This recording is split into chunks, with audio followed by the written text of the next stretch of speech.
I am Ben Gardner, co-host of the Backyard Gardens podcast. I'm a documentary filmmaker and a passionate gardener. Our garden is a family effort and we all chip in our own way.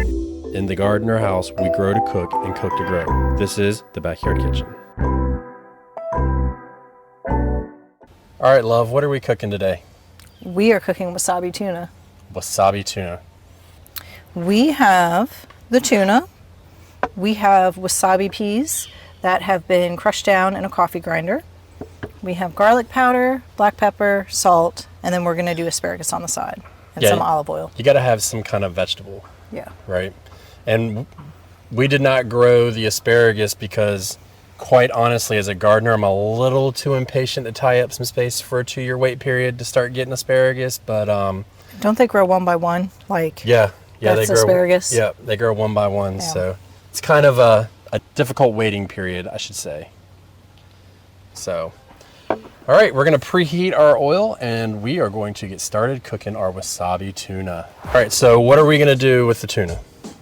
The tuna is pretty simple. We're going to take the tuna that we have here and we're just going to crust it with the wasabi peas. So we have taken a coffee grinder and placed the wasabi peas down there and pulsed it down to pretty much a powder.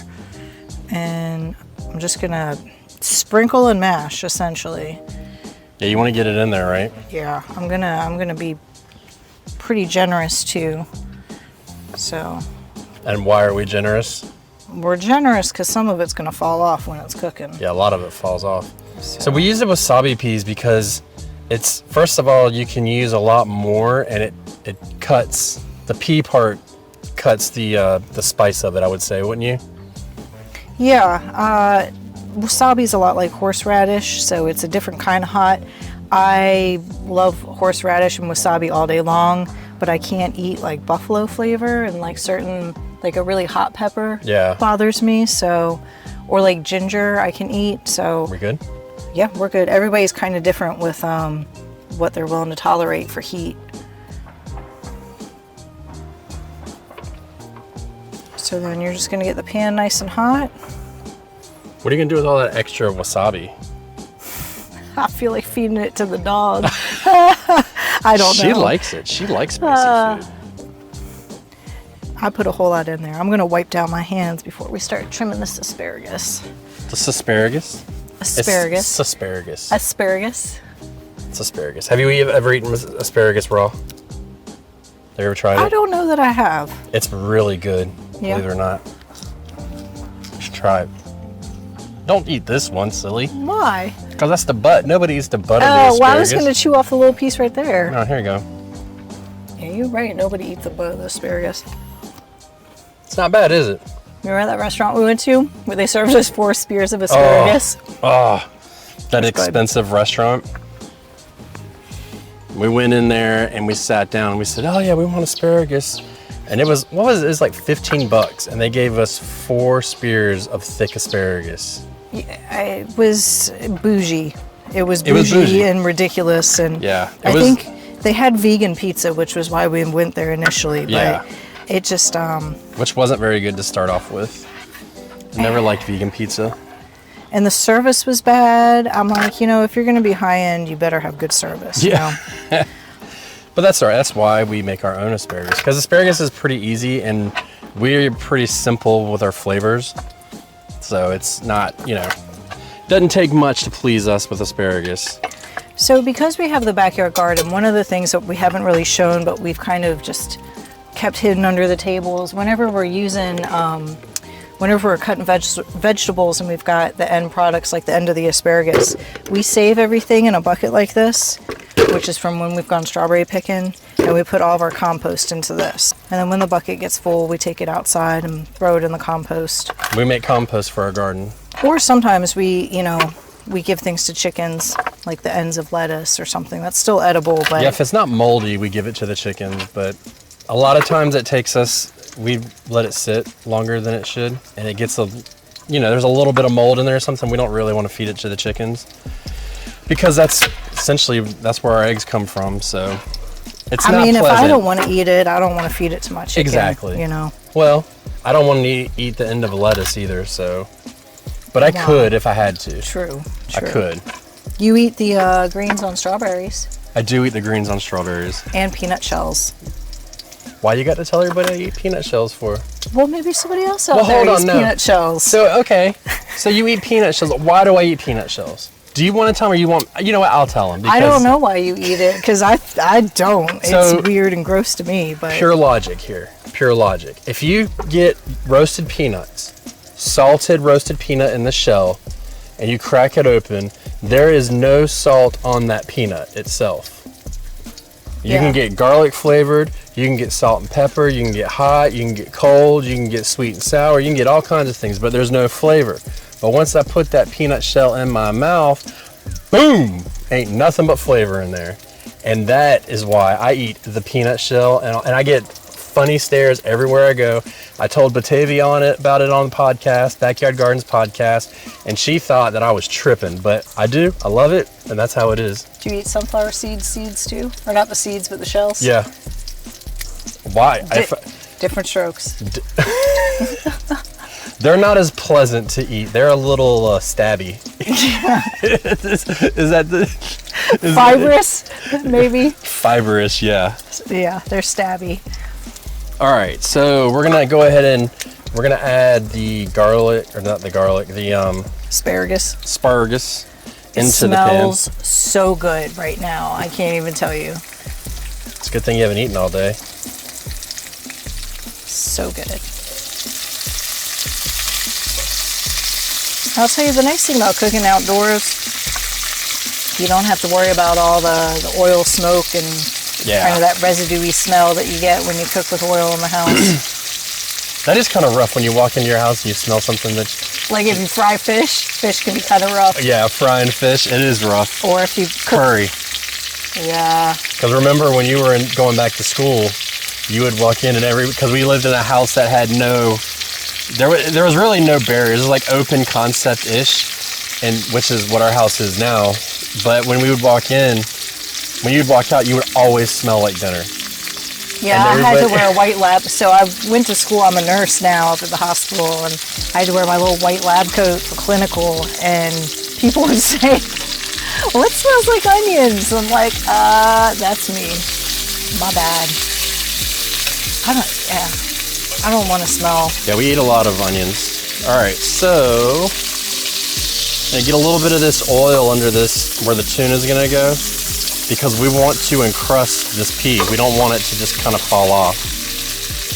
It looks nuclear right now. There's like this green haze in the oil from the wasabi peas. And so when you put that on there and see how that makes that crust, that's what we want. You want that crust. And because we're in the backyard kitchen and not the in-house kitchen, there's a little bit of an angle, just a little bit. So we got to get the oil back on the other side. How dare nature not be perfectly level?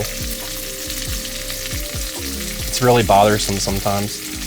It's usually perfectly bilateral though, with the exception of like sea stars. Almost everything has two of everything, you know? 2 ears, 2 arms, split down the middle. I only have 1 piece of hair on my head, so what's the problem?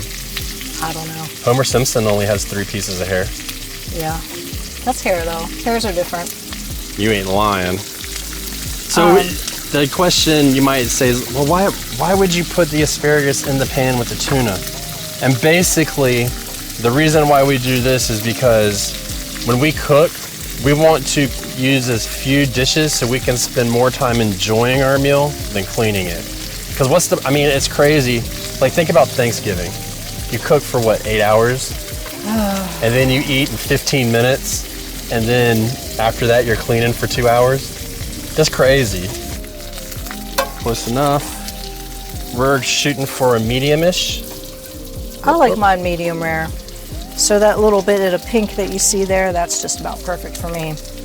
And we're gonna let it rest while we finish up our asparagus. Do you want to season with some of our stuff? I am gonna season the asparagus with the salt. No, I put the salt on last. So we're gonna use garlic powder. Now, have you grown garlic in the garden before? How do you not know? You've lived with me. Of course we have. That's why we're using powdered garlic, because we ran out of garlic from last year. We've grown so much this year. It's tough to remember. It is tough to remember, but yeah, I know we've done onions. we've done it all. The garlic has to cure for a long time though, I think, right? Yeah, well, it grows all winter and then you cure it. But the problem is because I'm cheap, I try and save the garlic bulbs for the next year. So we always have a couple garlic bulbs left over. And it's not time to plant the garlic yet. It's the one crop that you can put in and actually let it grow in the wintertime. Kind of like a flower bulb. So we're gonna crisp that up. But while we're waiting, I gotta tell you. Have I ever told you the story about when I was a kid in Tuna with my dad? No. I'd never told you this story. Maybe you have. So when I was a kid, we went to a restaurant when I went to go visit my dad, and I wasn't very versed in the world of food yet. I was probably 12, 13, something like that. And I saw tuna steak. And of course, what did I think? Steak. And they said, well, how do you want your tuna cooked? And I was like, well done. Because that's how I ate my steak at the time. Yeah. And he goes, you sure, son? And I said, yeah, I want it well done. And he goes, okay. So I get my tuna steak. I mean, I'm talking about, this is not a tuna steak compared to what they did. It was, a big piece of tuna. Mm-hmm. That thing was dry as the Sahara Desert. And every time I chewed it, it just grew in my mouth more and more. And he made me eat every single bite of it. And I ate it, and ever since then, I know for a fact that I will not eat tuna well done. Yeah. So it was rough. I mean, and I wondered why the lady looked at me like I was literally crazy. She was like, okay. So, yeah, that's a hard lesson learned as a young lad. I remember being made to eat something. I was traveling, I was down in New Orleans with my uncle, and it wasn't that I didn't like the food, but it was just like it was such a big serving, and he just, he didn't have any kids, so he wasn't used to having a teenager, let alone children. And he made me sit there and finish my dinner, and I remember I got so sick afterwards, and I was so mad at him for making me eat everything. They have big portions down there, but that's good food. Never been to New Orleans. First time I had a po' boy. Fried oysters. Well, in North Carolina, you eat them all the time. No. That was back when I was living in Maryland. So I like my asparagus a little bit browned. Some people like them steamed where they're like still crunchy, but if I'm gonna cook it, brown's good with me. I'm gonna cook it. You know what I'm saying? So do you think that we should be having like biscuits or something with this? I don't know about biscuits. Yeah. I like biscuits, but I don't know if it would go with tuna. You want the last couple pieces? No, you can have them. I think... That's so sweet of you. I feel like a salad, or I don't know. I feel like a bread wouldn't necessarily be appropriate. It wouldn't be appropriate? No. No. Well, we try to eat a little bit of as little bread as we can, so. All right, here we go. Tuna, asparagus, wasabi encrusted tuna with garlic asparagus. Give it a little bit of pepper, mostly for the color, right? So why's yours got to be better than mine? What are you talking about? Why's yours got to be bigger? Because I took the one that was more medium rare. Ooh.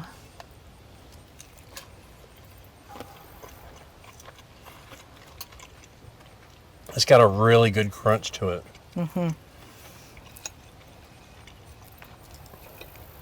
And these wasabi peas, when you eat them straight up, they're like really hot. They can be. They burn your nose. But when you cook them, I don't really get that. Mm-mm. It almost tastes sweet. Like it releases sugars. Oh, that's good. Is it? Now the question is, do you eat asparagus with a fork or with your fingers? Either. It depends how I'm feeling. It's so much more fun to eat it with your fingers. Now they do. I've found wasabi paste in the grocery store before, and that stuff's no joke. Mm-hmm. There's powder too that you can reconstitute, and that stuff's no joke either. No. When I was working on the boats, I used to take a powdered wasabi, remember? And we'd eat the fish right off. We eat flounder and stuff. We just put the wasabi right on it. The asparagus is delicious. Mm-hmm. It's that garlic. Mm-hmm. It makes all the difference in the world.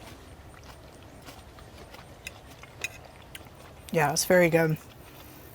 Yeah, it's amazing.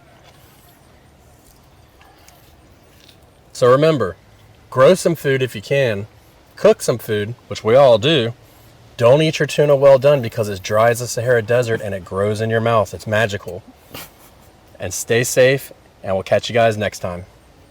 You hear that sound? That's the sound of freedom. Living near the military base. And cut.